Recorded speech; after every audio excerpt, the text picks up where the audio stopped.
Hello friends, welcome to my channel flying abroad. Friends, इस video में मैं आपको हर एक एग्ज़ाम के बारे में, यानी कि जो स्टूडेंट बाहर पढ़ने जाना चाहते हैं, Canada, Australia, UK, New Zealand, America, तो उन कंट्री में कौन सी एग्ज़ाम दे के आप वहाँ स्टडी करने के लिए जा सकते हो फ्रेंड्स, वो सभी एग्ज़ाम के बारे में मैं आपको बताने वाला हूँ। और सभी कंट्री में क्या है वीज़ा प्रोसीजर फ्रेंड्स, वो सभी मैं आपको बताने वाला हूँ।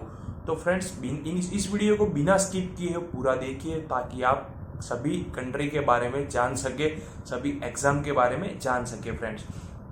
तो फ्रेंड्स, बिना कोई देरी किए इस वीडियो को शुरू करते हैं फ्रेंड्स, अगर मैं एग्ज़ाम के बारे में बताता हूँ पहले, तो फ्रेंड्स कई एग्ज़ाम अभी चल रही है, कंपटीशन चल रही है, एग्ज़ामों में भी कंपटीशन है फ्रेंड्स। लेकिन अभी IELTS जो एक एग्ज़ाम है वो सभी कंट्री में रिकॉग्नाइज है, यानी कि सभी कंट्री में मान्य एग्ज़ाम है। अगर आप ये एग्ज़ाम देते हो तो आप सभी कंट्री के लिए उस अप्लाई कर सकते हो इस एग्ज़ाम के बेस पे फ्रेंड्स। तो फ्रेंड्स, IELTS है क्या? International English language testing system, ये है उसका फुल फॉर्म। फ्रेंड्स, इस एग्ज़ाम के अंदर 4 मॉड्यूल्स आते हैं friends: reading, listening, writing and speaking. Reading यानी कि पढ़ना और आंसर निकालना, स्पीकिंग यानी कि बोलना, लिसनिंग सुन के आंसर देना, और राइटिंग जो आप ग्रामेटिकल मिस्टेक्स करते हो वो सभी को चेक करने के लिए एक राइटिंग का मॉड्यूल आता है फ्रेंड्स। तो ये 4 मॉड्यूल आप एलिजिबल हो, आप प्रोफिशिएंट हो, ये टेस्ट करता है, तभी आप बैंड ला सकते हो फ्रेंड्स। तो फ्रेंड्स, मैं बता देता हूँ सबसे पहले रीडिंग। तो फ्रेंड्स, रीडिंग एक ऐसा मॉड्यूल है जिसके अंदर आपको पैराग्राफ दिए गए होंगे। फ्रेंड्स, मैं पहले ये बता देता हूँ कि रीडिंग में 3 सेक्शन आते हैं: सेक्शन ए, सेक्शन बी और सेक्शन सी। तो फ्रेंड्स, रीडिंग में आप पहले सेक्शन के अंदर आपको कई टाइप्स के क्वेश्चन दिए गए होंगे, या मैच से हेडिंग हो गए, filling the blanks, true false, ऐसे सब आंसर आते हैं।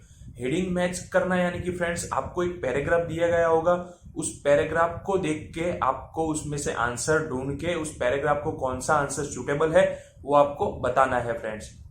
तो अगर आपका आंसर सही है तो वो आपका एक राइट हो गया। तो ऐसे फ्रेंड्स, मैच द हेडिंग, आपको पूरा पैराग्राफ पढ़ के फ्रेंड्स उसका आंसर निकालना पड़ता है। ऐसा नहीं कि वो सिमिलर आपको लगा तो पूरे पैराग्राफ का जो मीनिंग निकलता है वो आपको हेडिंग्स में ढूंढना है, वो आपका आंसर रहेगा फ्रेंड्स, मैं बता देता हूँ, रीडिंग एक थोड़ा टफ मॉड्यूल है, उसमें आपको दूसरी तरफ गाइड कर देते हैं फ्रेंड्स, मिसगाइड कर देते हैं। आपको लगेगा कि ये आंसर है, लेकिन वो आंसर होता नहीं है। आपको पूरा पढ़ना है, तभी आप सही आंसर निकाल पाओगे फ्रेंड्स। आप रीडिंग के अंदर तभी एक आंसर सही ढूंढ पाओगे जब आप उस पैराग्राफ को पूरा पढ़ोगे और उसको समझोगे, तो आपको वो आंसर मिल जाएगा फ्रेंड्स, वो सभी 5 या 6 मैच द हेडिंग आ सकते हैं या 4 आ सकते हैं फ्रेंड्स। और क्या हो सकता है कि फिलिंग द ब्लैंक्स मीन्स आपको ब्लैंक दी गई होगी, उसको आपको जो पैराग्राफ में ढूंढ के उसको कौन सा आंसर सिमिलर लग रहा है वो आपको उसमें डालना है फ्रेंड्स। लेकिन पूरा पढ़िए, उसको समझिए, बाद में ही कोई आंसर सिलेक्ट कीजिए। क्योंकि आपको क्या होता है कि वो उस एक ट्रैप बिठा देते हैं वहां पे, वो आपको पहले गलत आंसर दे देंगे, तो आपको लगेगा कि ये आंसर है और आप वो लिख दोगे, लेकिन आंसर एंड में भी हो सकता है फ्रेंड्स। तो पूरा पैराग्राफ पढ़िए और समझ के वो आंसर लिखिए फ्रेंड्स। ये हो गई फ्रेंड्स फिलिंग द ब्लैंक्स। अब आते हैं ट्रू एंड फॉल्स तो सभी लोग जानते हैं, राइट या रॉन्ग। तो आपको कोई एक सेंटेंस दिया गया होगा फ्रेंड्स, यहाँ पे ट्रू और फॉल्स का मीनिंग अलग हो जाता है फ्रेंड्स। ट्रू का मतलब हो जाता है फ्रेंड्स, जो आपको क्वेश्चन दिया गया है वो पैराग्राफ में कोई उसका मीनिंग है तो वो राइट है। लेकिन यहाँ पे फॉल्स, हम जो स्कूल में पढ़ते थे वो फॉल्स अलग है, और ये फॉल्स है कि उसका कॉन्ट्राडिक्शन यानी कि उसका विरुद्ध हो जाता है फ्रेंड्स। तो अगर आपको कुछ दिया गया कि ये उस 99 में हुआ था, ऐसा आपका क्वेश्चन है, और आपको पैराग्राफ में कोई ईयर चेंज कर दिया होगा, लेकिन सेंटेंस वही होगा कि ये चीज 99 में हुई थी, और आंसर आपके क्वेश्चन में होगा कि ये चीज 2000 में हुई थी, ये तो कॉन्ट्राडिक्ट हो गया, तो ये फॉल्स है। हुई थी वो बात सच है, लेकिन जो ईयर है वो चेंज थे, वो कॉन्ट्राडिक्ट हो गया फ्रेंड्स। तो आपको ऐसे समझ के लिखना पड़ेगा, उसमें बहुत सारे सिनोनिम्स यूज किए होंगे, आपको आपकी वर्ड बिल्डिंग बढ़ाती रहनी है, डेली के 50 वर्ड्स आपको कहीं से भी लाके आपके दिमाग में बिठाना पड़ेगा, तभी आप ये IELTS आराम से अच्छे बैंड के साथ पास कर सकते हो फ्रेंड्स। तो ये हो गया true and false. Friends not given आता है इसमें। नॉट गिवन यानी कि जो आपका क्वेश्चन दिया गया है वो आपके पूरे पैराग्राफ में कहीं पे भी नहीं है तो आप नॉट गिवन लिख सकते हो फ्रेंड्स। नॉट गिवन यानी कि है ही नहीं तो आप नॉट गिवन लिख सकते हो फ्रेंड्स। फ्रेंड इसमें भी नॉट गिवन और फॉल्स में थोड़ी वही ट्रैप हो जाती है कि आपको गलत इन्फॉर्मेशन दे दी है तो आप क्वेश्चन पढ़ते हो तो आपको लगता है कि क्वेश्चन अभी मैच नहीं हो रहा है या है नहीं तो आप नॉट गिवन लिख देते हो, लेकिन वो क्वेश्चन है उसको रिफ्रेश करके पैराग्राफ में डाला है, मीन्स के वो रिफ्रेश किया गया है तो आपको क्या लगेगा कि है नहीं, लेकिन वो रिफ्रेश करके गलत इन्फॉर्मेशन पैराग्राफ में दे दी है तो उसका आंसर हो जाता है फॉल्स ना कि नॉट गिवन। तो आपको ये आपका आईटीएस कौन से बेस पे क्लियर हो सकता है कि आपके पास वर्ड्स होने चाहिए, वोकेबलरी होनी चाहिए, तो आप आराम से आइल्स को एकदम इजीली क्रैक कर सकते हो फ्रेंड्स। तो मैं आपको ये सजेस्ट करूंगा कि आप डेली के 50 वर्ड्स कहीं से सोच निकाले, अपने माइंड में डाले ताकि आपके साथ वर्ड बिल्डिंग बनती जाए। ये आपके राइटिंग और स्पीकिंग में भी इंपॉर्टेंट है फ्रेंड्स। तो फ्रेंड्स अब मैं चलता हूँ पार्ट 2 की ओर, यानी कि जो रीडिंग का सेक्शन आता है पार्ट 2। पार्ट 1 में कुछ भी आ सकता है, मैंने बोला आपको मैच द हेडिंग कुछ भी। अगर पार्ट 2 की बात करें तो फ्रेंड्स उसमें एमसीक्यूज भी आ सकते हैं, मैच हेडिंग आ सकते हैं, फिलिंग द ब्लैंक्स आ सकती है, ट्रू फॉल्स आ सकता है, कोई साल दी गई होगी, 5-6 साल दी गई होगी और उसमें यानी कि ऑथर का नाम दिया गया होगा 5, तो इस ऑथर ने कौन सी साल में ये किया है वो आपको मैच करके लिखना होगा, वो आपको ढूंढ के लिखना होगा, ऐसा कुछ आ सकता है फ्रेंड्स। या आपको कोई मैप दे दिया गया होगा, उसको थोड़ा इलुस्ट्रेट किया होगा और बताना आपको आंसर लिखने होंगे, मैच करने होंगे, ऐसा कुछ हो सकता है पार्ट 2 के अंदर फ्रेंड्स एमसीक्यू एक ऐसी चीज है जो आपका टाइम ले लेती है फ्रेंड्स। कई स्टूडेंट एक एमसीक्यू के पीछे 5 से 7 मिनट बिगाड़ देते हैं, तो मैं आप उसको सजेस्ट करूंगा कि ये मत कीजिए। एमसीक्यू का पार्ट जो है वो आपको क्या लगेगा कि वो चारों के चारों ऑप्शन सही है, क्योंकि उसमें एमसीक्यू में आपको पूरा पैराग्राफ, एक आंसर के लिए आपको पूरा पैराग्राफ पढ़ना पड़ता है फ्रेंड्स। और पैराग्राफ पढ़ोगे जब आप और ऑप्शन की ओर देखोगे तो आपको ऐसा ही लगेगा कि चारों के चारों सही है, तो वो आपको कंफ्यूज करेगा। फिर आप उसको पैराग्राफ को पढ़ोगे, फिर ऑप्शन में जाओगे, फिर पैराग्राफ पे पढ़ोगे, तो ऐसा होता रहता है। तो फ्रेंड्स एमसीक्यू जब आए तो उसको स्किप कर दीजिए। आपके पास लास्ट में टाइम हो तो उसको आप उसके मेहनत कर सकते हो, लेकिन अगर एमसीक्यू आपका पूरा टाइम ले लेगा तो पीछे का सेक्शन भी आपको रह जाएगा। एमसीक्यू में अगर आपके पास लास्ट में टाइम नहीं भी बचता है तो आप कुछ भी टिक कर सकते हो, लेकिन जो पीछे ब्लैंक्स और कोई इजी चीज होगी वो आप नहीं कर पाओगे, जो आप करने वाले थे लेकिन नहीं कर पाओगे, तो ऐसा टाइम कंज्यूमिंग हो जाता है फ्रेंड्स। तो फ्रेंड्स ऐसी कोई चीज हो जिसमें आप वीक लग रहे हो, आप प्रैक्टिस कर रहे हो, आपको मालूम है मैं इसमें वीक हूं, तो वो चीज एकदम लास्ट में रखे, क्योंकि जो आपको आती है वो फटाफट कंप्लीट कर सकते हो, जो नहीं आती है वो पीछे से पूरा टाइम लेके आप उसको कर सकते हो फ्रेंड्स। तो फ्रेंड्स ऐसी चीज आ सकती है फ्रेंड्स। उसमें पार्ट 3 की ओर चलते हैं तो उसमें complete the sentence, match the sentence, आपको कोई सेंटेंस आधा दे दिया गया होगा और नीचे पैराग्राफ में ऑप्शंस दे दी गए होंगे कि इसके साथ कौन सा सेंटेंस कंप्लीट हो रहा है। ये आधा ही सेंटेंस आपको देंगे, आपको पूरा पैराग्राफ पढ़ के वो सेंटेंस कौन सा है वो आपको कंप्लीट करना पड़ेगा फ्रेंड्स। तो ऐसे ऐसे आपको दे देंगे फ्रेंड्स। लास्ट सेक्शन में आपको ट्रू एंड फॉल्स आने का जो सिलसिला है वो ज्यादा है, और ट्रू और फॉल्स एक इजी मेथड है। अगर आप घर पे प्रैक्टिस करते हो रीडिंग की तो आप ट्रू और फॉल्स में अच्छे मार्क्स ला सकते हो, क्योंकि ट्रू और फॉल्स सबसे ज्यादा आते हैं फ्रेंड्स रीडिंग सेक्शन के अंदर, पार्ट A, B और 3 को मिला के। आपको पार्ट 1 में भी ट्रू और फॉल्स दे सकते हैं, 3 में भी दे सकते हैं, दोनों में भी दे सकते हैं, यानी कि आपका जो बैंड बढ़ाने का आपका जो मौका है वो बढ़ जाएगा फ्रेंड्स। तो फ्रेंड्स जो कंप्लीट द सेंटेंस होते हैं उसका आपको समझना पड़े, पूरा रीडिंग एक समझने के ऊपर ही है फ्रेंड्स।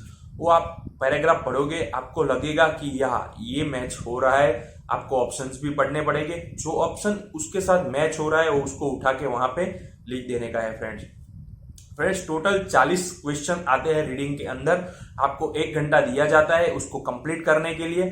आपको घर पे प्रैक्टिस करके उसको 1 घंटे के अंदर कैसे कंप्लीट करते हैं वो अपने आप सीखना पड़ेगा फ्रेंड्स। आप जैसे जैसे प्रैक्टिस करते जाओगे फ्रेंड्स, आप वो सेक्शन जल्दी ही जल्दी खत्म कर पाओगे, आपकी उसके अंदर ग्रिप आ जाएगी फ्रेंड्स। आप टाइम मैनेजमेंट कर लोगे, आपको जो नॉलेज मिलने वाला है, वर्ड्स बिल्डिंग बढ़ने वाली, वो बढ़ती जाएगी।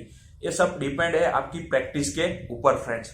आपको पता चलता जाएगा कि किसमें कहाँ कहाँ ट्रैप आ सकती है, कैसे करना है, वो आप सब प्रैक्टिस के मदद से ही कर पाओगे फ्रेंड्स। अगर बात करते हैं हम राइटिंग सेक्शन की, राइटिंग एक ऐसा सेक्शन है, अगर आपके पास थोड़ी भी वर्ड बिल्डिंग है, आपके पास वोकेबुलरी है, तो आप इस सेक्शन को आराम से इजीली कंप्लीट कर सकते हो अच्छे बैंड के साथ।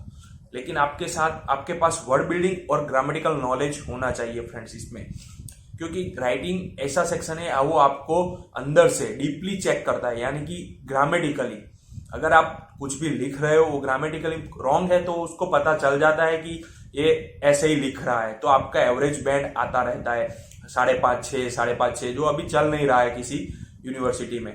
तो फ्रेंड्स मैं आपको यही सजेस्ट करूंगा कि आप वर्ड बिल्डिंग बढ़ाइए, ग्रामेटिकली स्ट्रांग बनिए। अभी ऑनलाइन कई लेक्चर्स आते हैं, उसको ज्वाइन करके ग्रामेटिकल में स्ट्रांग कैसे होना है वो आप पढ़िए। अपने जब फ्री टाइम हो तो आप ग्रामर के रूल्स हो उसके ऊपर फोकस कीजिए, ताकि आपको राइटिंग में मदद मिलने वाली है फ्रेंड्स। तो मैं बता देता हूँ कि फ्रेंड्स राइटिंग क्या होती है, किस तरह से लिखने की है, और क्या पार्ट आते हैं और क्या क्या उसके अंदर आता है फ्रेंड्स। तो फ्रेंड्स राइटिंग के अंदर, राइटिंग 1 घंटे की एग्जाम है, उसमें 2 पार्ट आते हैं, सेक्शन ए और सेक्शन बी, यानी कि पार्ट ए और पार्ट बी। पार्ट ए एकदम इजी है फ्रेंड्स, वो 20 मिनट के अंदर आपको कंप्लीट करना पड़ेगा, और पार्ट 2 यानी कि ऐसे राइटिंग आएगी वो आपको 40 मिनट में कंप्लीट करना पड़ेगा फ्रेंड्स। पूरा राइटिंग का एग्जाम आपको 1 घंटे में खत्म करना पड़ेगा, चाहे आप पार्ट 1 में 20 मिनट से ज्यादा भी ले सकते हो, कम भी ले सकते हो, और राइटिंग में भी आप कुछ भी कर सकते हो, लेकिन दोनों के दोनों आपको 1 घंटे के अंदर कंप्लीट करनी है फ्रेंड्स। तो फ्रेंड्स पार्ट ए में क्या आ सकता है 20 मिनट के अंदर, तो फ्रेंड्स उसमें आपको pie chart, table, line graph, bar graph ऐसा कुछ आएगा फ्रेंड्स। हम जब स्कूल में थे तब पढ़ रहे थे, वो राउंड सर्कल में कुछ इतना % उतना है, ये है, ऐसा आता था। फिर बार ग्राफ में वो सीधी लाइनें आती थी, ऐसा कुछ आएगा फ्रेंड। लेकिन आपको प्रैक्टिस करनी पड़ेगी।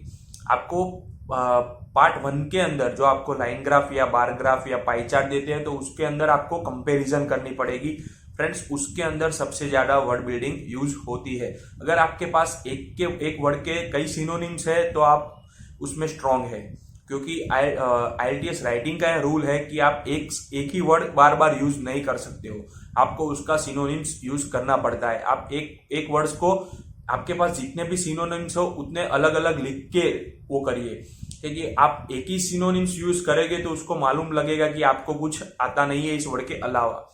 तो आपके पास जो सिनोनिम्स है उसका उपयोग कीजिए, क्योंकि वो IELTS की राइटिंग में बहुत ही हेल्पफुल रहता है फ्रेंड्स। उसको कंपैरिजन करनी पड़ेगी, इस साल से इस साल की कंपैरिजन आती है, या इस चीज की इस चीज से कंपैरिजन आती है। लाइन ग्राफ, बार ग्राफ में सब फ्रेंड्स सेम ही रहता है, लेकिन जो चीज है वो टेबल है। तो टेबल में भी फ्रेंड्स आपको कंपैरिजन करनी होगी कि इस साल में इन्होंने, इस कंट्री ने ये किया, इतना एक्सपेंस किया, ये या इनकम की, ऐसा कुछ कंपैरिजन रहता है। लेकिन फ्रेंड्स इस कंपैरिजन को आपको करना है और नए वर्ड्स के साथ करना है, यानी कि सिनोनिम्स यूज करके करना है, क्योंकि आप जब अलग अलग सिनोनिम्स यूज करते हो तो आपका जो ऐसे होता है वो एडवांस लेवल पे चला जाता है। तो फ्रेंड्स अगर हम बात करें पार्ट 2 की, तो पार्ट 2 थोड़ा सा पार्ट ए की कंपैरिजन में थोड़ा सा लेंदी है, यानी कि उसमें टाइम लगता है और आपकी सबसे ज्यादा ग्रामेटिकल मिस्टेक उसी में होती है, क्योंकि वो आपको 250 वर्ड्स में लिखना होता है। पार्ट 1 आपको सिर्फ 150 वर्ड्स में लिखना होता है, और पार्ट 1 एकदम इजी है, आप लिख सकते हो। लेकिन पार्ट 2 में आप अपने ब्रॉड बैंड से लिखना पड़ेगा आपको, यानी कि आपको सब रिसर्च करनी पड़ेगी सिनोनिम्स की, और आपकी ग्रामेटिकल मिस्टेक कम हो ऐसा कुछ करना पड़ेगा, क्योंकि वो थोड़ा बड़ा हो जाता है तो आप मिस्टेक करने के चांस भी बढ़ा देते हो। तो फ्रेंड्स हम बात करते हैं कि पार्ट 2 में क्या आता है। पार्ट 2 में फ्रेंड्स ऐसे राइटिंग आती है। ऐसे राइटिंग यानी कि हम जो स्कूल में ऐसे लिखते थे, नेशनल बर्ड्स, नेशनल एनिमल, ऐसा कुछ, तो वो चीज तो सेम ही है, लेकिन उसमें जो उसका स्ट्रक्चर है थोड़ा अलग है फ्रेंड्स। तो फ्रेंड्स उसमें कई टाइप के ऐसे आते हैं, तो मैं आपको बता देता हूँ। इसमें advantage, disadvantage, agree disagree, opinion based, double question, approach non approach, फिर आएगा बोथ आएगा, डिस्कस योर बोथ व्यूज, ऐसा कुछ आएगा। इस तरीके ऐसे आते रहते हैं फ्रेंड्स। तो फ्रेंड्स मैं आपको बता देता हूँ 1 बाय 1 टाइप में आपको कैसे लिखना है, वो सब मैं डिटेल्स में बता रहा हूँ फ्रेंड्स इसका स्ट्रक्चर सभी ऐसे के लिए फिक्स है, सेम है फ्रेंड्स। इसमें पहला पैराग्राफ आपको 4 पैराग्राफ में ये ऐसे कंप्लीट करना है फ्रेंड्स। कोई भी टाइप का ऐसे आए, पहला पैराग्राफ होता है फ्रेंड्स इंट्रोडक्शन का पैराग्राफ, उसके बाद आता है body paragraph 1, body paragraph 2 and the last paragraph overview, conclusion. तो फ्रेंड्स इंट्रोडक्शन वो तो आप समझ ही गए होंगे कि आपको जो भी टॉपिक दिया गया है आपको उसका इंट्रोडक्शन देना है, यानी कि आपको कोई उसका भी एक इंट्रोडक्शन लिखने का फ्रेंड्स एक फॉर्मेट रहता है जो मैं आपको बता रहा हूँ। इंट्रोडक्शन में फ्रेंड्स अगर आपको कोई भी टॉपिक दिया गया है तो आप उसका एक जनरल स्टेटमेंट, कॉमन स्टेटमेंट कुछ भी लिख दीजिए, लेकिन जो क्वेश्चन दिया गया है उसको वही लिखिए, लेकिन वो उसको उल्टा सुल्टा करके लिखिए, यानी कि रिफ्रेश करके लिखिए।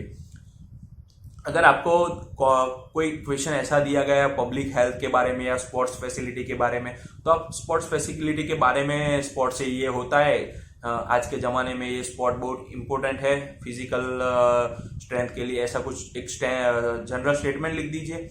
उसके बाद जो फ्रेंड्स आपको क्वेश्चन दिया है उसको रिफ्रेश कीजिए अपने वर्ड में, आप उसको रिफ्रेश कीजिए अपने वर्ड के अंदर फ्रेंड्स, फिर वो लिखिए, रिफ्रेश करके अपने वर्ड में लिखिए। और एक थीसिस स्टेटमेंट कि ये ऐसे का टाइप क्या है और आप क्या करने वाले हो, उसको थीसिस स्टेटमेंट कहते हैं फ्रेंड्स।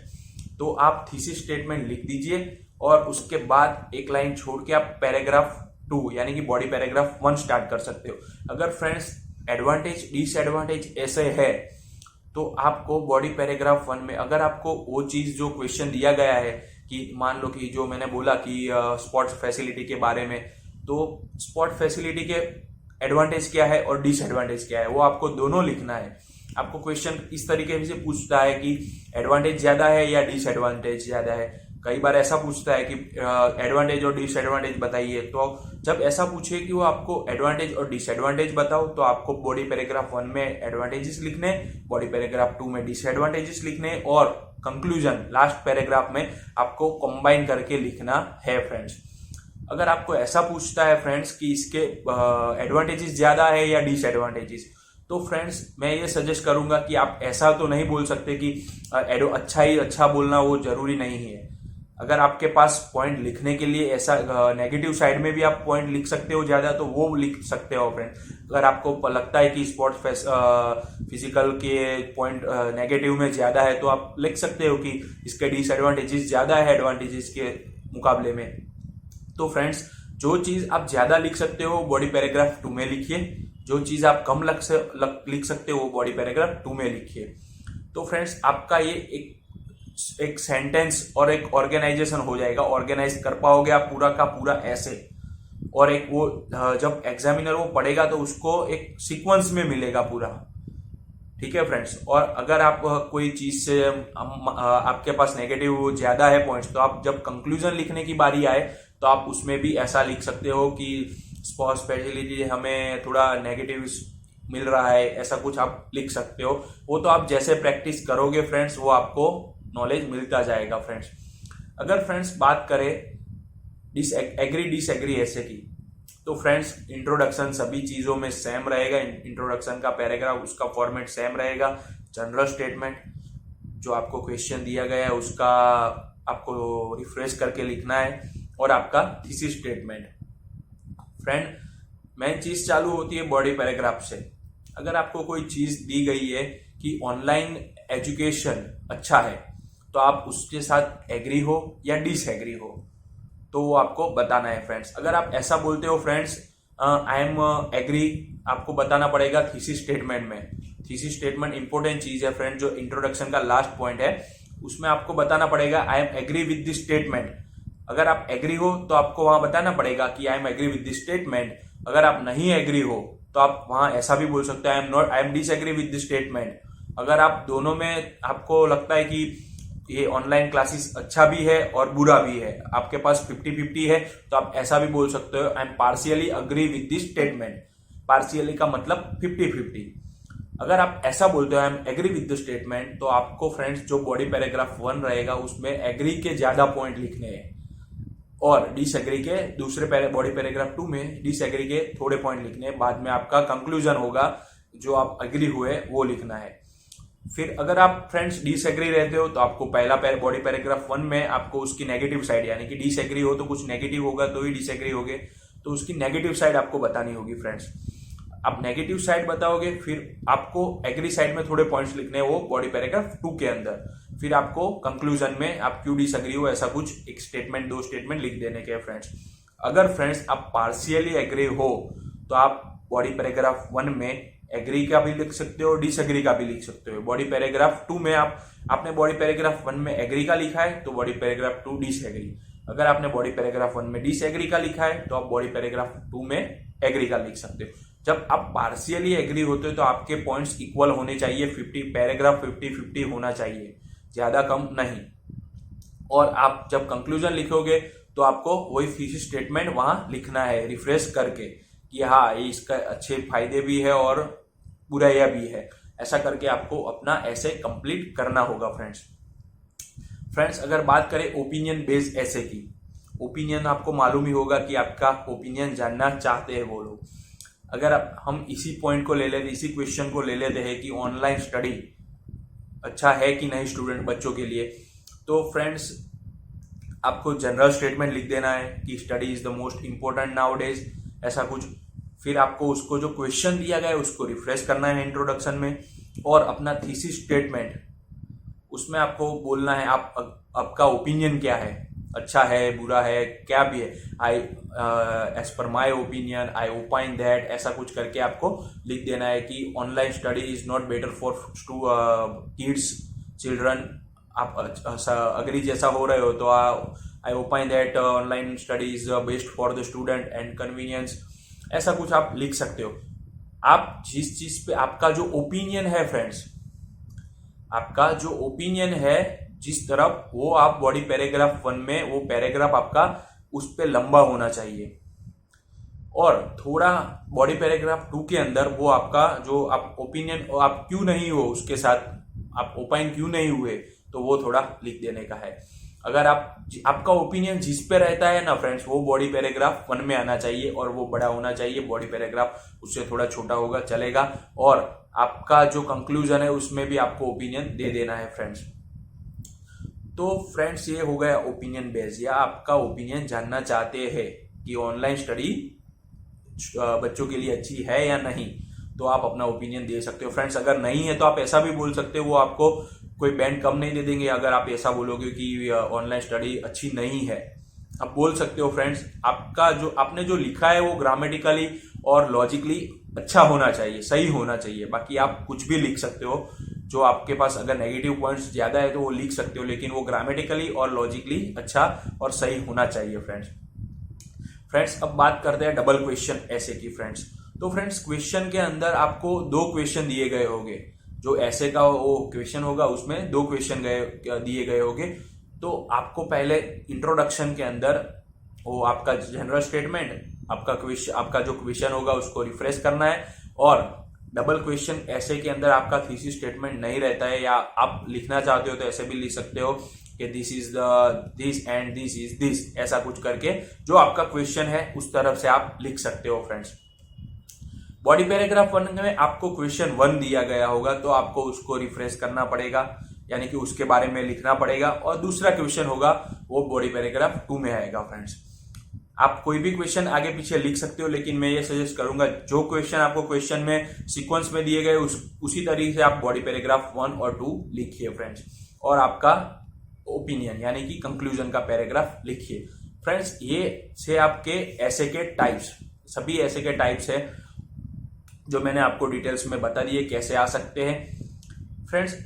ये 40 मिनट की एग्जाम रहती है और पार्ट 1 20 मिनट की।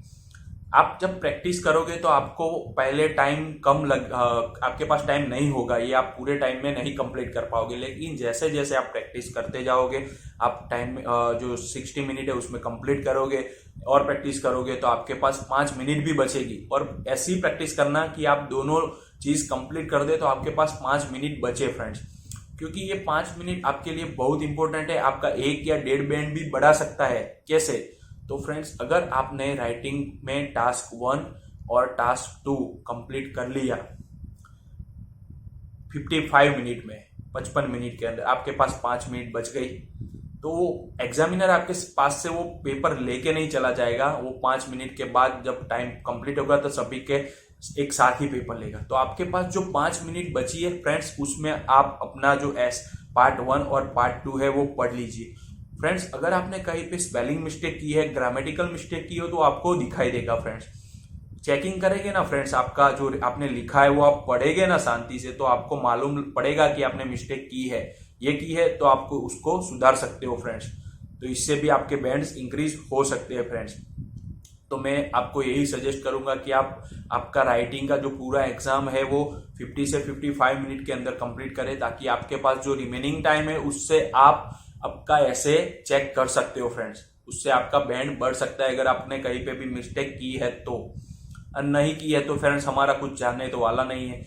और अगर आप चेक करोगे, आपकी कोई मिस्टेक आपको मिलेगी, तो आपको ही बैंड इंप्रूव करने में, गेन करने में मदद मिलने वाली है फ्रेंड। तो ये था राइटिंग का मॉड्यूल फ्रेंड। इसके बाद आता है स्पीकिंग। स्पीकिंग में फ्रेंड्स आपके थोड़ा क्यू कार्ड दिए गए होंगे फ्रेंड्स। आपको कोई टॉपिक के ऊपर 2 मिनट तक बोलना पड़ेगा फ्रेंड्स। उसमें भी आपके पास वर्ड बिल्डिंग होनी चाहिए फ्रेंड्स। क्यू कार्ड इसमें उसका मैं सीक्वेंस बताता हूँ आपको, स्पीकिंग में क्या आता है, कैसे उसका सीक्वेंस है फ्रेंड्स। तो फ्रेंड्स, स्पीकिंग में जब आप एग्जाम देने जाते हो तो जो एग्जामिनर होता है वो आपको इंट्रोडक्शन क्वेश्चन करेगा। उसमें 3 पार्ट आते हैं। वो इंट्रोडक्शन क्वेश्चन आते हैं, उसके बाद क्यू कार्ड आते हैं, उसके बाद काउंटर क्वेश्चन आता है, वो उसके बाद आपकी एग्जाम खत्म। 3 पार्ट आते हैं फ्रेंड्स। इंट्रोडक्शन में फ्रेंड्स आपको वो आपके बारे में पूछ सकता है कि आपका नाम क्या है, मैं आपको क्या बुलाऊं। फिर फ्रेंड्स वो आपको कुछ भी जनरल टॉपिक आपके रिलेटेड ही होगा, वो आपको किसी टॉपिक के साथ जोड़ देंगे वो लोग। वो आपको ऐसा पूछेंगे कि आपका फेवरेट फेस्टिवल कौन सा है, उसने आपको फेस्टिवल के साथ जोड़ दिया। फिर आपको ऐसा पूछेंगे आप फ्री टाइम में क्या करते हो, आपकी हॉबीज क्या है, आपको कौन सा फ्लावर पसंद है, आपको कौन सा वेजिटेबल पसंद है, कौन सा फ्रूट पसंद है, आप छुट्टियों में कहाँ जाना पसंद करते हो, आपके वहाँ कौन कौन से फेस्टिवल मनाए जाते हैं, आपका फेवरेट कौन सा है उसमें से, आपका फेवरेट कलर कौन सा है, आपका फेवरेट बर्ड कौन सा है, एनिमल कौन सा है, आपकी फेवरेट जगह कौन सी है, आपको क्या पसंद है। ये सब फ्रेंड्स पूछ सकते हैं आपको। किसी भी टॉपिक के साथ वो आपको जोड़ देंगे, लेकिन वो आपके बारे में होगा तो आप उसको आराम से बोल सकते हो फ्रेंड्स। कोई जनरल टॉपिक भी ले लेते हैं किसी चीज के बारे में।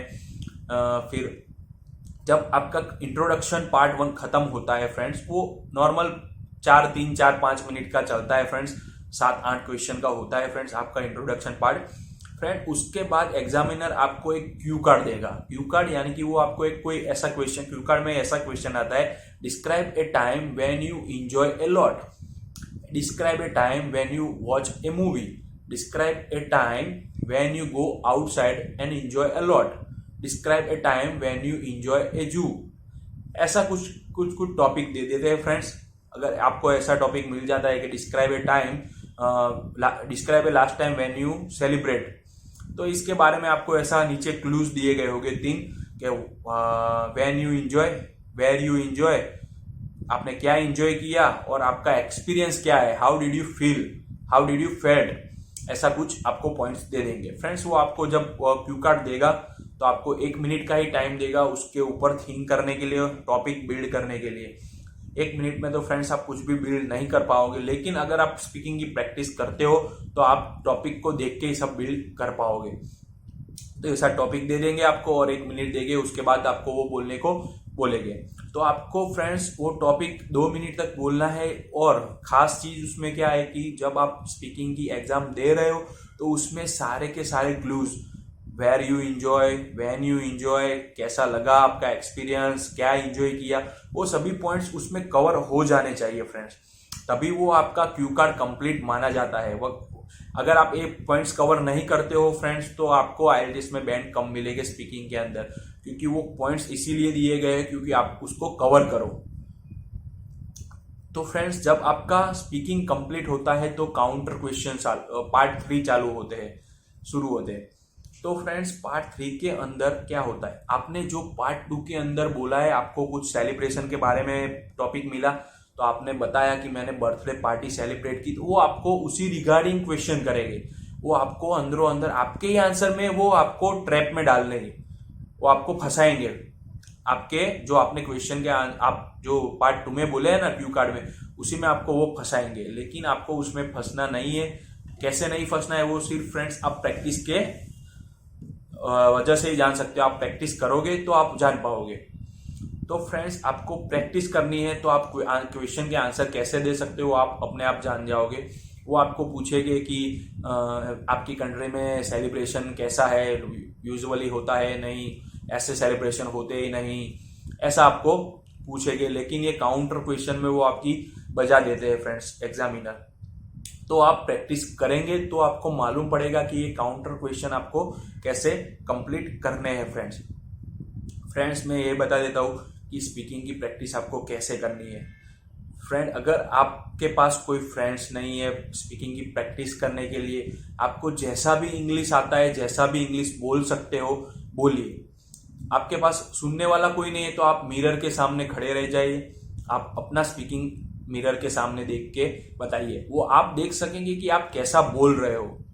बराबर है फ्रेंड्स, ऐसे आप प्रैक्टिस करिए। और ऑनलाइन कई वेबसाइट के अंदर आप अपना स्पीकिंग दे सकते हो और वहां पे ऑनलाइन चेकिंग करके आपको बता भी दे सकते हैं कि आप कितने बैंड ला सकते हो स्पीकिंग में। अगर आपको कोई स्पीकिंग का एग्जाम लेता है आपका ऑनलाइन, तो वो पूरा एग्जाम लेगा 15 मिनट का और 10-15 मिनट में आपको जवाब देगा कि आपने स्पीकिंग में इतने बैंड लाए। तो आप उसके ऊपर से एक अंदाज लगा सकते हो कि आप स्पीकिंग में कितने बैंड लाने के लिए एलिजिबल हो फ्रेंड्स। तो फ्रेंड्स ये है स्पीकिंग एक्चुअली आपके लक पे भी थोड़ा डिपेंड करता है कि आपको कौन सा टॉपिक मिलता है, कैसा एग्जामिनर आता है। कई एग्जामिनर फ्रेंड्स आपको, अगर आप कई बोलते हो स्पीकिंग में और अटक जाते हो तो वो आपको बूस्टअप करते हैं, आपको थोड़ा गाइड देते हैं। लेकिन कोई बोरिंग आ जाता है तो वो आपको नर्वस कर देते हैं फ्रेंड्स। तो फ्रेंड्स ये था स्पीकिंग का एग्जाम और ये 15 से 20 मिनट, इसका कोई टाइम फिक्स नहीं है फ्रेंड्स। ये 15 मिनट भी चल सकता है, 10 मिनट भी चल सकता है, 7 मिनट, 12 मिनट, उसका कोई टाइम ड्यूरेशन नहीं होता है। वो एग्जामिनर के मूड के ऊपर डिपेंड करता है और आपके आंसर के ऊपर डिपेंड कर सकता है। तो फ्रेंड्स ये था स्पीकिंग का एग्जाम। फ्रेंड्स हमारा लास्ट मॉड्यूल बचा लिसनिंग, जो पूरे आइल्स के चारों मॉड्यूल में सबसे इजी मॉड्यूल है और सबसे खतरनाक मॉड्यूल। तो फ्रेंड्स आपको इजी तो मैं बताने वाला हूँ, लेकिन पहले खतरनाक बता देता हूँ कि खतरनाक मॉड्यूल है कैसे। तो फ्रेंड्स खतरनाक ऐसे है कि लिसनिंग यानी आप समझ गए होंगे कि सुनना। तो लिसनिंग में आपको एक टैब चालू की जाएगी, उसको आपको सुन के जो ब्लैंक्स या कुछ भी दिया गया होगा उसको आपको फिल करना है। मैं पहले ये बता देता हूँ कि लिसनिंग के अंदर कौन कौन से टाइप के क्वेश्चन आते हैं। फ्रेंड्स लिसनिंग के अंदर फिलिंग द ब्लैंक्स आती है, टेबल आता है, मैप आता है, 5-6 स्टूडेंट के नाम दिए गए होंगे, उसकी एक्टिविटी आपको मैच करके लिखनी होगी, ऐसा आता है। एमसीक्यूज आते हैं फ्रेंड्स, फिर आता है फाइंड द वर्ड्स, ऐसा आता है, और लास्ट में भी फिलिंग द ब्लैंक्स ऐसा कुछ आ जाता है फ्रेंड्स। तो फ्रेंड्स ऐसे टाइप्स के क्वेश्चन लिसनिंग के अंदर आते हैं फ्रेंड्स। तो फ्रेंड्स जब वो चालू लिसनिंग में खतरनाक क्यों है, अब मैं वो बता देता हूँ फ्रेंड्स। अगर लिसनिंग के अंदर आप कोई आंसर, मान लो कि आप 3rd नंबर का आंसर सुन रहे हो, तो अगर वो आंसर बोल देता है और आपका ध्यान नहीं है या आप नहीं सुन पाए अच्छे से या आपको पता नहीं चलता, तो वो आप वहां खड़े रह जाते हो, लेकिन वो पीछे के 4-5 आंसर भी खत्म कर देता है। लिसनिंग में कई बार ऐसा भी होता है कि 1 मिनट तक वो बोलता है लेकिन उसमें आंसर नहीं होता, 1 या 1.5 मिनट के बाद वो आंसर आता है, लेकिन आप वहां घूम जाओगे, आपको लगेगा कि वो आगे चला गया। तो आप जब आगे देखोगे तो वो आप आगे वाला आंसर मिस कर दोगे। और कई बार ऐसा होता है कि आप जो आंसर ढूंढ रहे हो वो बोल दिया है लेकिन आपको मालूम नहीं कि वो आंसर चला गया है, आप उसी क्वेश्चन पे अटके रहते हो, लेकिन वो पीछे के 4-5 आंसर बोल दिया, फिर आप नीचे देखोगे लेकिन वो तो चला गया होगा। तो ऐसा आपका पूरा सेक्शन चला जाता है फ्रेंड्स। आपको तभी पता चलेगा कि आंसर चला गया जब वो बोलेंगे now we move to section B या सी या कुछ भी जो आप सेक्शन पे होगे वो। इसलिए ये खतरनाक इसीलिए है फ्रेंड्स, बाकी ये खतरनाक नहीं है। तो आप कोई एक आंसर पे ही मत अटके रहना। जब आपके पास लिसनिंग का पेपर आए तो आप पूरा क्वेश्चन पढ़ लेना, आपके पास 1-2 मिनट मिलेगा आपको, तो आप क्वेश्चन पढ़ लेना ताकि आप कहीं पे भी अटके ना रहो। फ्रेंड्स इजी इसलिए है क्योंकि इसमें एक वर्ड होता है वो ही फिल इन द ब्लैंक्स में आपको डालना पड़ता है और एकदम इजी है। आप इजीली इसमें 7 बैंड, 6 बैंड, 6.5 बैंड, 7 बैंड ला सकते हो फ्रेंड्स। इसमें आपको कम प्रैक्टिस की जरूरत पड़ेगी इसी मॉड्यूल के अंदर। बाकी तीनों मॉड्यूल के अंदर फ्रेंड्स आपको प्रैक्टिस करनी पड़ेगी फ्रेंड्स। लिसनिंग का फ्रेंड्स ऐसा है कि आप जैसे जैसे उस लिसनिंग में 4 सेक्शन आते हैं, सेक्शन A, B, C और D। सेक्शन 1 सबसे इजी, सेक्शन B थोड़ा हार्ड, उससे सेक्शन C थोड़ा हार्ड और D थोड़ा हार्ड। उसका हार्डनेस लेवल थोड़ा थोड़ा बढ़ता जाएगा, लेकिन पूरा लिसनिंग एकदम इजी है। कहीं पे अटके मत रहना, आप आराम से 7, 7.5, 6, 6.5 बैंड ला सकते हो फ्रेंड्स लिसनिंग के अंदर। फ्रेंड्स ये आइल्स का एग्जाम खत्म हो चुका है। यहाँ पे इसके चारों मॉड्यूल मैंने आपको समझा दिए कि एग्जाम कैसे होती है, क्या क्या आता है, वो सब मैंने आपको समझा दिया। फ्रेंड्स आइल्स की एग्जाम ऑल ओवर वर्ल्ड में रिकॉग्नाइज है। आप अमेरिका भी जा सकते हो, आप दिल्ली भी, आप कनाडा भी जा सकते हो, आप न्यूजीलैंड जा सकते हो, ऑस्ट्रेलिया जा सकते हो, लंदन जा सकते हो, स्पेन, इटली, फ्रांस, कोई भी कंट्री आप ले लो, आइल्स के बेस पे आप जा सकते हो क्योंकि इसका नाम ही है international English language testing system और ये वर्ल्ड मान्य है फ्रेंड्स। दूसरी एग्जाम आती है अभी जो जोरों शोरों से चल रही है लेकिन बंद होने की तैयारी पे भी है फ्रेंड्स, डुओलिंगो। ये फ्रेंड्स सेम ही आते हैं, उसमें रीडिंग, लिसनिंग, राइटिंग, स्पीकिंग ऐसे ही मॉड्यूल आते हैं। ये अभी यूके और यूएसए में बहुत हाई ट्रेंड पे चल रहा है फ्रेंड्स, और कई यूनिवर्सिटी ने फ्रेंड्स इसको बंद भी कर दिया है क्योंकि इसमें ज्यादातर सेटिंग से एग्जाम होने का चांसेस रहता था इसलिए। तो फ्रेंड्स ये भी reading, listening, writing, speaking same modules है। इसमें भी आपको 6.5-7 बैंड लाना पड़ता है। वो फ्रेंड्स एग्जाम थोड़ी अलग है। आइल्स में आपको वहां जाके एग्जाम देनी पड़ती है, सेंटर पे जाके एग्जाम देनी पड़ती है। डुओलिंगो में आप कहीं पे भी बैठ सकते हो, आपकी एग्जाम हो सकती है। 1 घंटे की एग्जाम आती है, आप कहीं पे भी, अपने घर पे, अपने ऑफिस पे, चाहे कहीं पे भी हो, आप एग्जाम कर सकते हो। लेकिन डुओलिंगो की एग्जाम में आपको एक ही चीज का ध्यान रखना है कि आप जहां भी बैठ के एग्जाम दे रहे हो वहां कोई भी आवाज नहीं आनी चाहिए और आपका ध्यान स्क्रीन से बाहर नहीं जाना चाहिए। अगर आपने ऐसा भी देख लिया तो आपका रिजल्ट नहीं आएगा फ्रेंड्स। उसको लगेगा आप कहीं और देख के आंसर या किसी की मदद लेके आप एग्जाम दे रहे हो। तो आपको स्क्रीन से यहाँ ऐसे भी नहीं देखना है, आपको स्क्रीन टू फोकस रहना है फ्रेंड्स।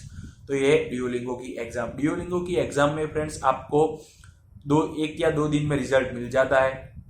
आइल्स के एग्जाम में आपको 13 दिन बाद यानी कि 14वें डे में आपको रिजल्ट मिलेगा मॉर्निंग में फ्रेंड्स। फिर आती है पीटी एग्जाम फ्रेंड्स, सभी सेम है, रीडिंग, लिसनिंग, राइटिंग, स्पीकिंग, लेकिन उसको देने का तरीका चेंज हो जाता है फ्रेंड्स। पीटी ऐसी चीज है जो कंप्यूटर बेस्ड है, आप कंप्यूटर बेस्ड वो एग्जाम दे सकते हो। उसमें रिजल्ट फ्रेंड 24 आवर्स के बाद मिल जाता है फ्रेंड्स। फिर टोफेल और कई एग्जाम और भी है, सीपीटी, ईपीटी, लैंग्वेज शॉर्ट, ये सभी एग्जाम है फ्रेंड्स, सेम है, लेकिन उसको देने का तरीका चेंज हो जाता है। लेकिन अभी ज्यादातर स्टूडेंट 80% स्टूडेंट आइल्स पे फोकस कर रहे हैं फ्रेंड्स, इसलिए मैंने आपको आइल्स के बारे में पूरी डीपली रिसर्च करके आपको बताया है फ्रेंड्स। अब बात आती है कि आप हर कंट्री में, अलग अलग कंट्री की प्रोसीजर क्या है, वीजा प्रोसीजर क्या है। तो फ्रेंड्स अगर ज्यादातर अब बात करूं तो स्टूडेंट अभी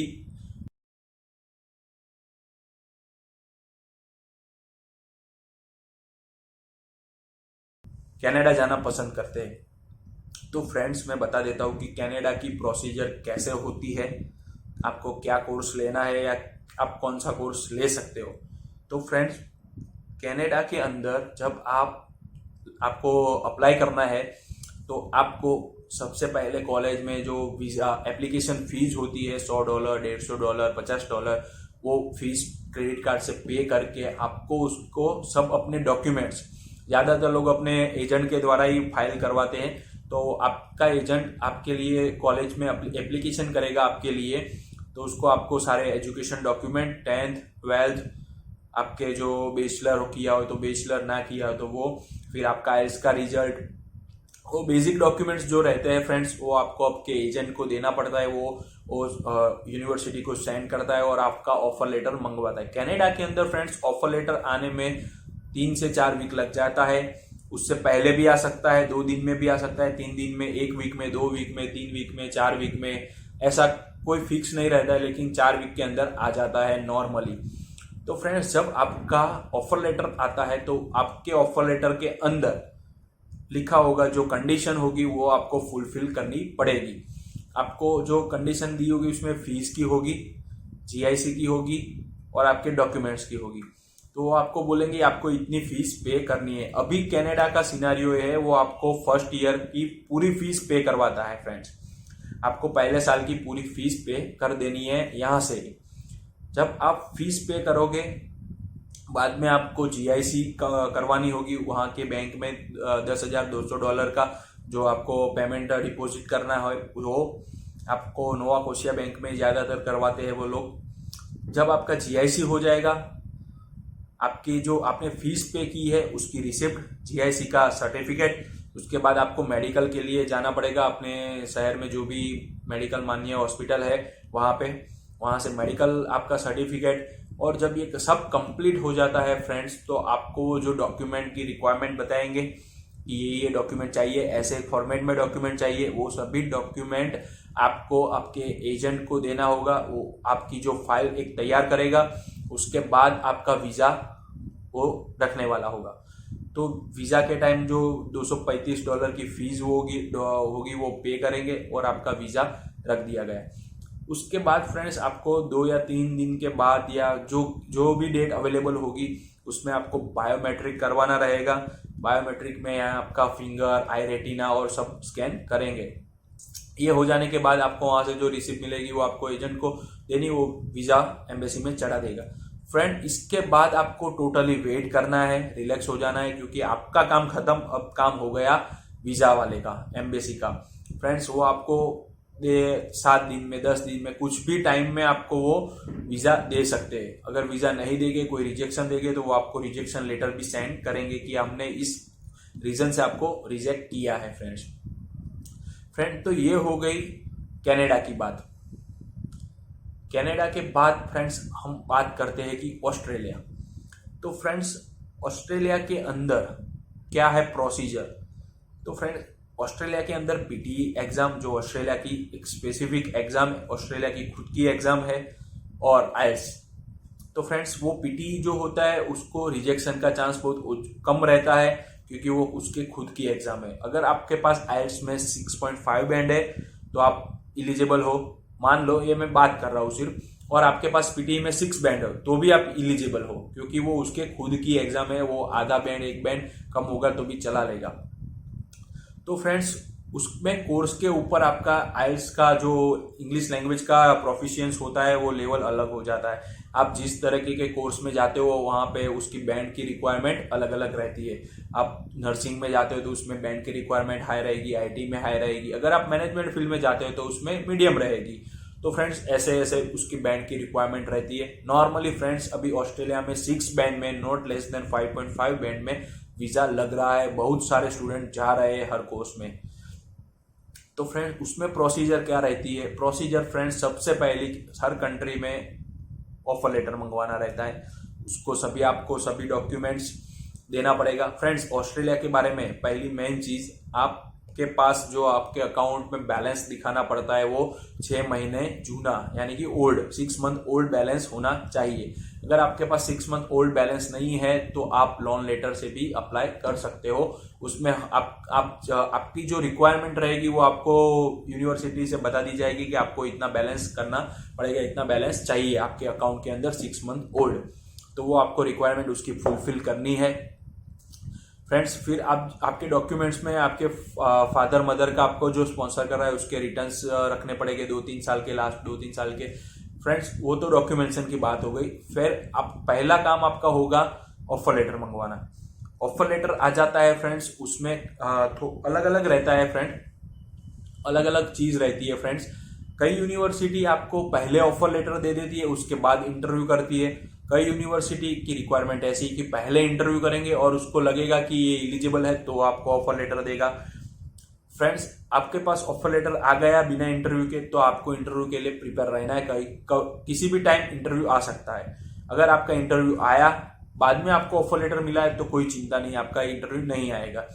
ऑफर लेटर में जो कंडीशन दी गई है फ्रेंड्स, आपको उसको 1 बाय 1 फुलफिल करना है। उसकी फीस, डॉक्यूमेंटेशन जो भी है वो कंप्लीट करना है फ्रेंड्स। उसमें मेडिकल भी आता है, वो आपको मेडिकल सब खत्म करके आपको वीजा के लिए वीजा फाइल करने जाना है।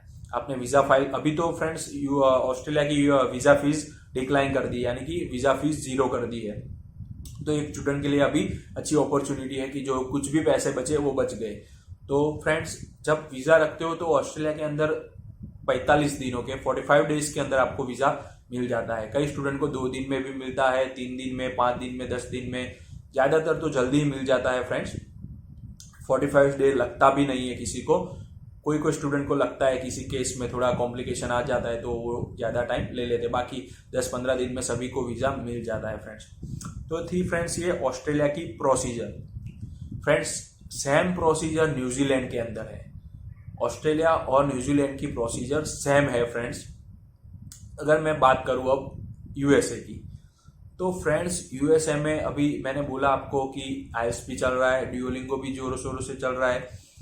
तो फ्रेंड्स, आपको यूनिवर्सिटी के अंदर अप्लाई करना है, आपका ऑफर लेटर आ जाता है, फिर आपको उसमें इंटरव्यू के लिए जो उसका सेंटर है वहां जाना है फ्रेंड। वहां आपका फेस टू फेस इंटरव्यू होगा।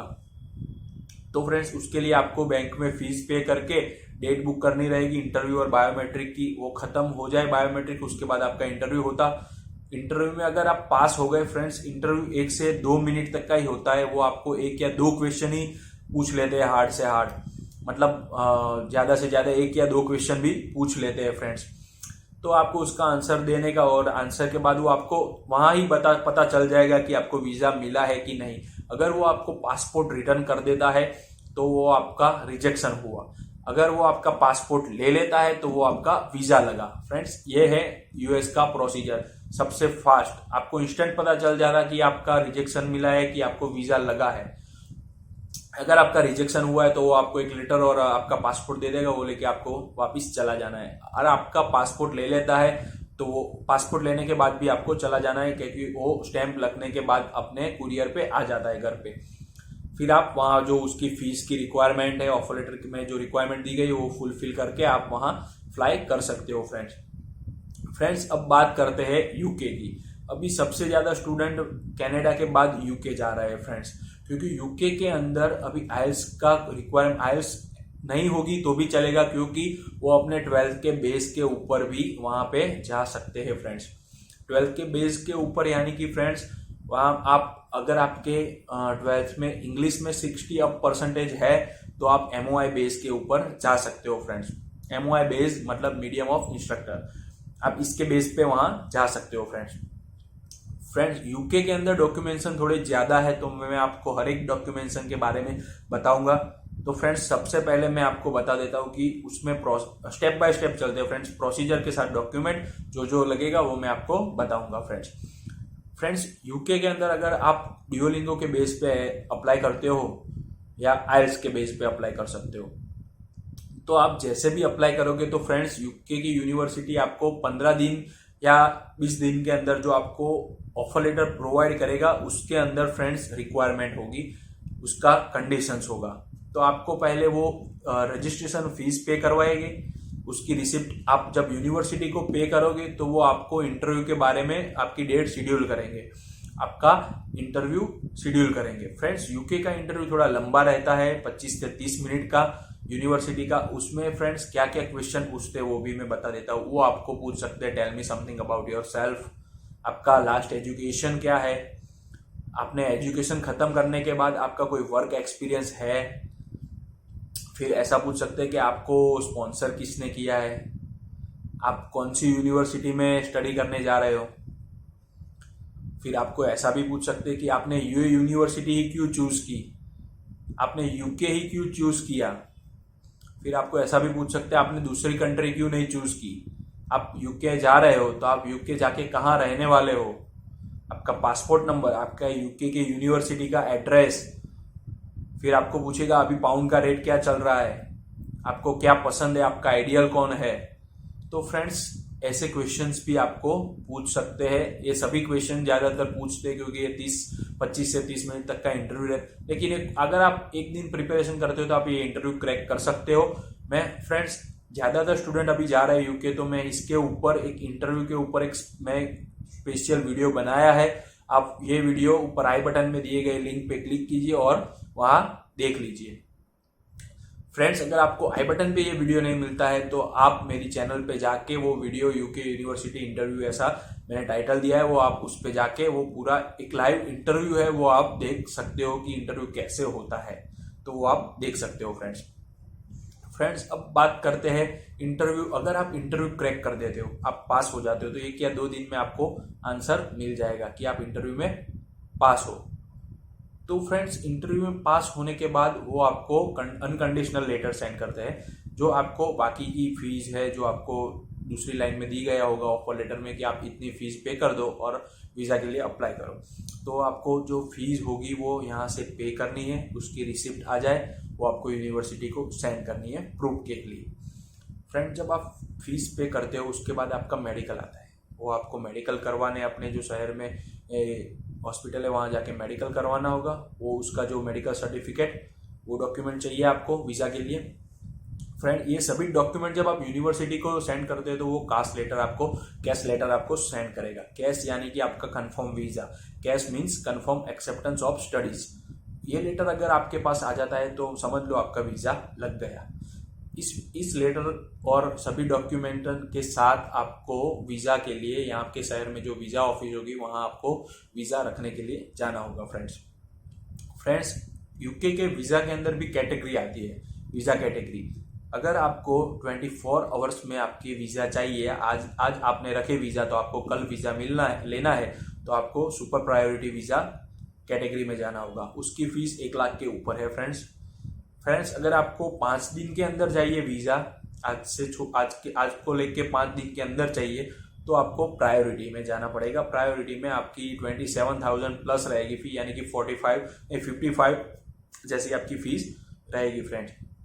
फ्रेंड्स अगर आपको नॉर्मल कोई भी एक्स्ट्रा चार्ज नहीं देना है तो आपको सिंपल वीज़ा कैटेगरी में जाना है। उसकी 36,000 जैसी फीस है वो पे करके उसमें आपको 15 दिन के अंदर रिजल्ट मिलता है। तो फ्रेंड्स ज़्यादातर यूके के वीज़ा के अंदर आपके रिजल्ट पॉजिटिव आते हैं, आपको वीज़ा मिल जाता है।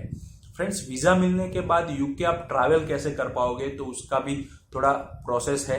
आपको लोकेटर फॉर्म फिल करना पड़ेगा, उसमें आपको आपका मोबाइल नंबर, वहाँ आपको कौन लेने वाला है, वहाँ आप कहाँ रहने वाले हो, उस सभी चीज़ का एड्रेस, फ़ोन नंबर और सभी आपको डिटेल्स भर के वो लोकेटर फॉर्म सबमिट करना पड़ता है। वो लोकेटर फॉर्म आपको साथ में ले जाना होगा। अभी तो फ्रेंड्स कोरोना के बाद आपको उसका वैक्सीनेशन सर्टिफिकेट, अगर आपके पास दोनों डोज के वैक्सीन सर्टिफिकेट है और आपने इंटरनेशनल सर्टिफिकेट नहीं बनाया तो वो बना लीजिए, एकदम ईजी प्रोसीजर है।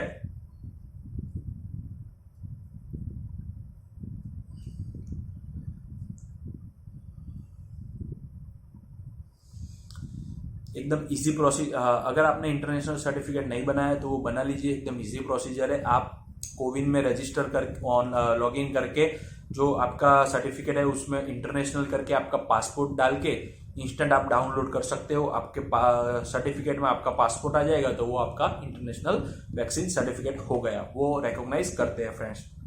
फ्रेंड्स आप जब फ्लाई करते हो यूके के लिए तो उसके पहले आप 24 घंटे पहले आपको RT-PCR करवाना रहेगा। जब आप कहीं होल्ड करते हो तो वहाँ पे भी आपका RT-PCR होगा। जब आप लंदन के एयरपोर्ट पे आप जब उतरते हो तो वहाँ भी आपका RT-PCR करवाना पड़ेगा। लेकिन फ्रेंड्स जैसे दिन जा रहे हैं वैसे रूल्स थोड़े चेंज हो रहे हैं। तो फ्रेंड्स उसके बाद जब आप लंदन के एयरपोर्ट पे आप लैंड करते हो तो वहाँ भी आपको एयरपोर्ट ऑफिसर आपको क्वेश्चन करेंगे। फ्रेंड्स ऐसा नहीं कि हर एक को करेंगे, कोई स्टूडेंट को वो रैंडमली क्वेश्चन कर सकते हैं फ्रेंड्स। और रैंडमली क्वेश्चन में सेम आपका जो आपने इंटरव्यू दिया होगा वही क्वेश्चन होंगे कि आपका नाम क्या है, आप यहाँ क्यों आए हो, आप कौन सी यूनिवर्सिटी में जा रहे हो, ये कोर्स क्यों लिया, ये यूनिवर्सिटी क्यों ली, ऐसे कोई क्वेश्चन आपको पूछ लेंगे, 2 3 4 उसको लगेगा कि आपका इंग्लिश ठीक है, ऐसे चेक करने के लिए फ्रेंड्स। तो फ्रेंड्स ये थी यूके की प्रोसीजर। यूके के अंदर फ्रेंड्स आपको 1 साल का मास्टर का या 2 साल के मास्टर के कोर्स के ऊपर 2 साल का वर्क परमिट मिलता है, यानी कि 2 साल आपके पढ़ाई का और 2 साल आपके जॉब करने का। फ्रेंड्स कई स्टूडेंट कर रहे हैं कि यूके जाके वहाँ से कनाडा, ऑस्ट्रेलिया, यूएसए मूव हो रहे हैं, तो उसका भी प्रोसीजर है जो मैं आपको नेक्स्ट वीडियो के अंदर बताने वाला हूँ फ्रेंड्स अभी बात करते हैं कि स्पेन की प्रोसीजर सबसे फास्ट है फ्रेंड्स। 1 महीने के अंदर आपका पूरा वीजा के साथ आपका प्रोसीजर खत्म हो जाता है फ्रेंड्स। एक हार्ड से हार्ड आपका 1.5 महीना लगता है फ्रेंड्स। लेकिन स्पेन में जो आपको उसका प्रोसीजर है वो थोड़ा लेंदियर है, यानी कि आपके जो ऑफर लेटर मंगवाने से पहले, ऑफर लेटर के पहले वो कंपलसरी इंटरव्यू करते हैं फ्रेंड्स कि आप एलिजिबल हो स्पीकिंग के लिए, इंग्लिश स्पीकिंग के लिए, आप इंग्लिश समझते हो उसके लिए।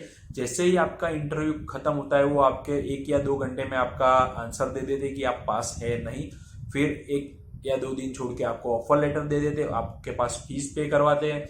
फिर आपको जो उसके डॉक्यूमेंट, लेकिन उसके जो डॉक्यूमेंटेशन है वो सब आपको स्पेन में कन्वर्ट करवाना पड़ेगा। अपोस्टाइल बोलते हैं फ्रेंड्स उसको। आपको वो डॉक्यूमेंट सारे दिल्ली सेंड करके आपको अपोस्टाइल करवाना पड़ेगा। वो डॉक्यूमेंट्स लेके आपको वीजा के लिए वहां जाना पड़ेगा एम्बेसी में। वहां सभी डॉक्यूमेंट सीक्वेंस वाइज आपको करके वो ऑफिसर को देने हैं। वो जो भी बोले वो आपको वहां पे मतलब सीक्वेंस वाइज करके आपको उसको देने हैं। बाद में अगर वो कोई क्वेश्चन करता है वीजा वाला तो उसके आंसर देने, सेम एज इंटरव्यू के क्वेश्चन रहते हैं फ्रेंड्स। जो मैंने यूके में बताया था कि यूके में इस तरह के क्वेश्चन आते हैं, तो सेम एज स्पेन में भी वही क्वेश्चन आते हैं। तो फ्रेंड्स अगर आपको वहाँ वीजा ऑफिसर कोई क्वेश्चन करता है तो आपको वो बताना है, अगर नहीं करता है तो नहीं बताना है, तो आपका जो वीजा रख दिया वो कंप्लीट। फ्रेंड स्पेन के अंदर 5, 10, 15 कुछ भी दिनों के अंदर आपके मतलब वीजा लग जाते हैं फ्रेंड्स।